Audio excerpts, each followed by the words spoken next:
রাধে রাধে, হরে কৃষ্ণ। সামনে আসতে চলেছে একটি গুরুত্বপূর্ণ তিথি, তা হলো অক্ষয় তৃতীয়া তিথি। 30শে এপ্রিল আমরা এই তিথি পালন করব। আমাদের বছরের 4টে অত্যন্ত গুরুত্বপূর্ণ তিথি থাকে। তো সেই 4টে তিথির মধ্যে অক্ষয় তৃতীয়া তিথি হলো খুব খুব খুব গুরুত্বপূর্ণ তিথি, যেই তিথিতে আমরা সারা বছরে যে কাজগুলি আমাদের করা দরকার সেগুলো যদি আমরা সঠিকভাবে পালন করতে নাও পারি, অন্ততপক্ষে এই অক্ষয় তৃতীয়া দিনটিতে আমাদের অবশ্যই কিছু কাজ অবশ্যই পালন করা উচিত। কিছু আমাদের অবশ্যই দায়িত্ব রয়েছে এই দিনে, যে কর্মগুলির মাধ্যমে আমরা সারা বছরে এবং সারা জীবন এবং জন্মান্তরের জন্য আমরা নিজেদের অনেক অনেক হয়ে যাওয়া অজান্তে পাপ থেকে মুক্তি পেতে পারি এবং আমাদের ইহজগতে এবং পরজগতে উন্নতির পথে আমরা এগিয়ে যেতে পারি। আমাদের সর্বতোভাবে মঙ্গলই মঙ্গল হয়ে থাকে যদি এই অক্ষয় তৃতীয়া দিনটি সঠিকভাবে আমরা পালন করতে পারি। তো বিশেষ কিছু করতে হবে না, কয়েকটি গুরুত্বপূর্ণ কাজের কথাই বলবো, তো ভিডিওতে অবশ্যই যুক্ত থাকুন। অক্ষয় তৃতীয়া মানেই জানছেন যে এই তিথিতে সত্যযুগের শুরু হয়েছে, ত্রেতা যুগে শুরু হয়েছে। ভগবানের চন্দন যাত্রা উৎসব পালন হয়ে থাকে। এই তিথিতেই সুদামা আর ভগবানের মিলন হয়েছিল। এই তিথিতে সূর্যদেব যুধিষ্ঠিরকে অক্ষয় পাত্র দান করেছেন। এই তিথিতে বৈভব লক্ষ্মী আর নারায়ণের পূজার সেবা হয়ে থাকে। জব শস্য ভগবান এই তিথিতেই সৃষ্টি করেছেন, তাই জব দ্বারা ভগবানের সেবা কার্য করা হয় এই তিথিতে। এবং দানের এতটাই মাহাত্ম্য রয়েছে এই তিথিতে যে সেটা আমরা কোনো কিছুর সঙ্গে তুলনা করতে পারবো না। তাই অবশ্যই দান করুন। এবং এই তিথি থেকে যেহেতু চন্দনযাত্রা উৎসব শুরু হয়ে যায়, তাই অবশ্যই ভগবানকে একবারের জন্য হলেও এই দিনে শত ব্যস্ততার মধ্যেও একটু চন্দন দ্বারা সেবা করুন। যদি বাড়িতে ভগবানের বিগ্রহ রয়েছে, যেমন গোপাল বিগ্রহ বা যদি রাধাকৃষ্ণের মূর্তি রয়েছে, তো অবশ্যই আপনারা চন্দন দ্বারা ভগবানের সেবা করুন। একটু হলেও ভগবানের বিগ্রহে চন্দন স্পর্শ করান, এতে ভগবান অত্যন্ত প্রসন্ন হবেন। এবং ভগবানকে শীতলতা প্রদানের জন্য আমরা এই চন্দনযাত্রা উৎসব পালন করে থাকি। ভগবান স্বয়ং তার ভক্তকে জানিয়েছিলেন যে তার প্রচণ্ড গরমে কষ্ট হচ্ছে, তাই তিনি চন্দন নিতে চান।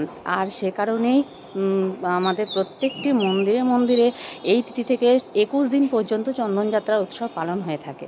তো অবশ্যই এই দিনে একটু হলেও ভগবত বিগ্রহ যদি বাড়িতে থাকে, গোপাল বিগ্রহ বা যে কোনো ভগবানের রাধাকৃষ্ণ বা লক্ষ্মীনারায়ণের, তো অবশ্যই ভগবানের শরীরে একটু হলেও চন্দন স্পর্শ করাতেই হবে। এবং এই দিনে আমরা অবশ্যই দানের এই দিনে প্রচুর মাহাত্ম্য রয়েছে। এবং দান নিয়ে যে অক্ষয় তৃতীয়ার ব্রতকথা রয়েছে সেটাও আমি আপনাদের এই চ্যানেলে দিয়ে দেবো। তো সেই দানের তুলনা হয় না। আমরা জানি যে বৈশাখ মাসে জল দানের বিশেষ মাহাত্ম্য রয়েছে, আর বৈশাখ মাসে শুক্লপক্ষের তৃতীয়া তিথি হলো অক্ষয় তৃতীয়া তিথি। তাই জল দান তো অবশ্যই করব, কিন্তু তৃষ্ণার্তকে যেভাবে জল দানও করব, এই দিনে সেরকম অন্নদানেরও এক মাহাত্ম্য রয়েছে। তো আমরা চেষ্টা করব এই তিথিতে অন্নদান করবার। এবং আমরা কিভাবে সেটা করতে পারি, আমাদের যদি সামর্থ্য বেশি না থাকে তাহলে আমরা মন্দিরে সামান্য পরিমাণ অন্নদান করতে পারি।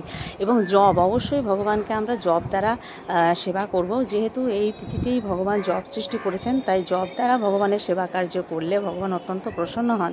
এই তিথিতে আমরা যদি জবের কোনো খাদ্যদ্রব্য অর্থাৎ ভোগ রন্ধন করে ভগবানকে নাও যদি নিবেদন করতে পারি, অন্ততপক্ষে ভগবানকে যেভাবে আমরা পুষ্প নিবেদন করি সেই রকমভাবে জব কিছুটা হলেও ভগবানের চরণে রেখে দিতে পারি, নিবেদন করতে পারি। এবং সেটা যদি আমরা ভক্তির সঙ্গে শ্রদ্ধার সঙ্গে ভগবানের পূজা কার্যে ব্যবহার করি, তো ভগবান তাতেই কিন্তু প্রসন্ন হয়ে যান। ভগবান কিছু চান না, ভক্তের অন্তরে যেটুকু ভক্তি দ্বারা যেটুকু সামর্থ্য ভাবে তার সেবা করেন, তাতেই কিন্তু ভগবান তুষ্ট হয়ে যান। এই তিথিতে ভগবান কিন্তু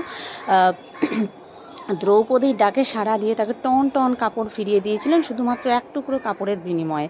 অর্থাৎ একটা সময়ে ভগবানের কাপড়ের প্রয়োজন হয়েছিল, যখন দ্রৌপদী তাকে সামান্য একটু কাপড় দ্বারা তার সেবা দিয়েছিলেন, আর ভগবান তার পরিবর্তে এত ফিরিয়ে দিয়েছিলেন। তাই ভগবানের সেবা যদি আমরা এই দিনে সামান্য পরিমাণে ভক্তির সঙ্গে করতে পারি, তো ভগবান কিন্তু লক্ষ লক্ষ গুণ, হাজার হাজার গুণ আমাদের ফিরিয়ে দেবেন।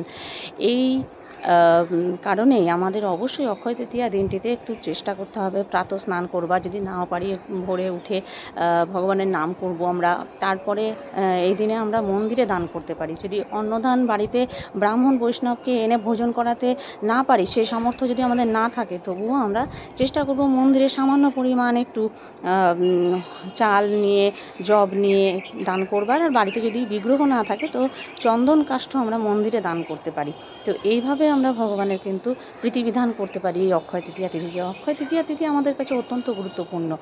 তো এই কারণে আমরা জানি যে এই অক্ষয় তৃতীয়া তিথি থেকেই আমাদের পুরীতে জগন্নাথ দেবের রথের নির্মাণ কার্য শুরু হয়ে যায়। তো খুব খুব খুব গুরুত্ব রয়েছে এই অক্ষয় তৃতীয়ার, মাহাত্ম্যের শেষ নেই।